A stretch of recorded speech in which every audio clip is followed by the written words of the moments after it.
Hello everyone, this video will be a quick tutorial on how you can enroll in a Turnitin classroom and how you can submit your work on Turnitin and how you can get the similarity report for your work. Okay, so firstly you log in, you sign in with Google, but you make sure that you are signing in with your somaya.edu ID only. Once you sign in, you have to enroll in a class. Make sure you enter the correct class ID. So I have created a dummy class only for this video.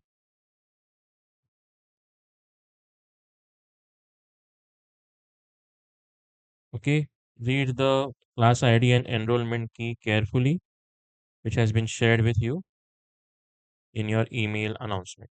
Okay, so once you enroll here, so as you can see, demo classroom. So demo class. Now a class can have, this is the class homepage. A class can have multiple assignments. So let's say in this case, there are two assignments. So I'll go to, let's say, demo report submission assignment. Okay, I will open it.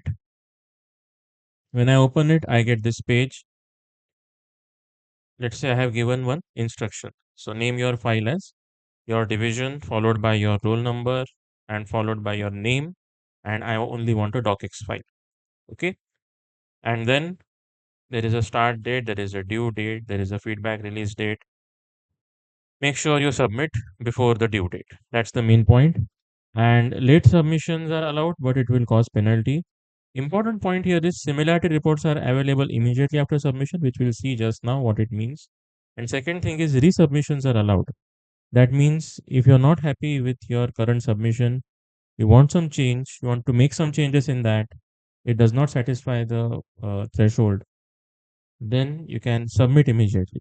There is a cool down period. You can make three submissions one after the other, and there is a cool down period of 24 hours. Okay, max points are 20, etc. So let's go ahead and upload a submission. You can name your submission. Let's say I'll call it as sub 1. You can choose a file. So let's say I choose some file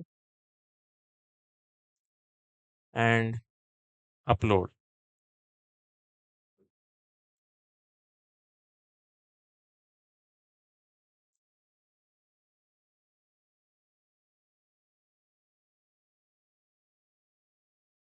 After the file is uploaded, you have an option to verify whether everything is correct, size, number of words. You can also separately preview the submission page by page. Okay, you can go through all the pages to make sure that the right file has been uploaded or not.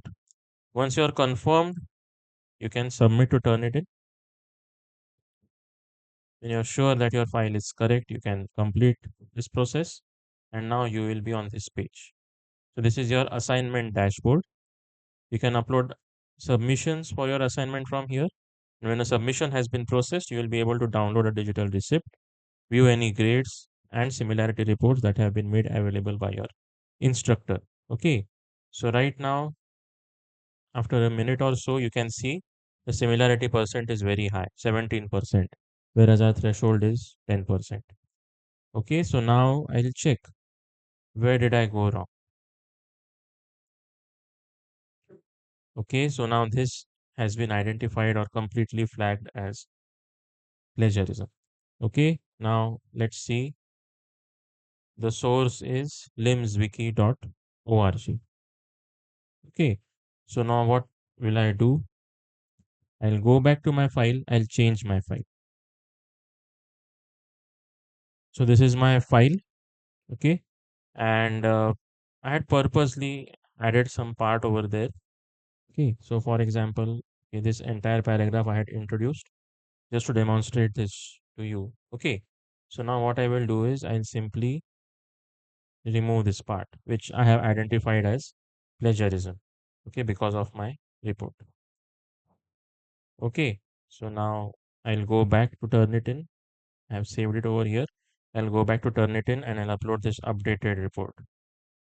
Okay, so now when you want to resubmit, what you will do is you will use this option, resubmit the paper, confirm, and you can choose a file. Okay, you can name it as submission 2 or whatever. Now this is my updated file. If you don't choose any submission title, automatically file name will be chosen over there. But let's say I'll call it as sub 2, let's say. Okay. Now here, as you can see, my old submission was called sub 1.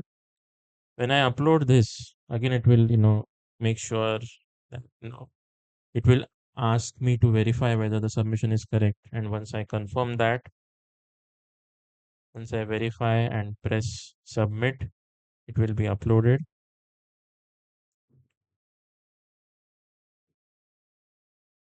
Okay. And now it is sub 2. The similarity percentage that was with the earlier submission is gone. Okay. Earlier report is also gone. Everything is gone. Okay. So make sure that before making the next submission, you download the previous report. Okay. So after a minute, the similarity report will be available. The more the pages, the more the time it takes. Okay. So now similarity report is 8%. Okay. And now I'll download the report. Go to download and go to current view. Okay, so this is how the downloaded PDF looks like. Basically, the name of the submission that you created, the title, followed by the name of the student or whoever has submitted, whoever's login it is, and then submission date, ID, file name, everything will be over here where the plagiarism was identified. And towards the end, you get a complete summary, which is called as the originality report. Okay, basically, what are the primary sources from where the content matches, etc. Okay, so that's it for this video. If you have any questions, any doubts, do post them in the comments below. Thanks for watching.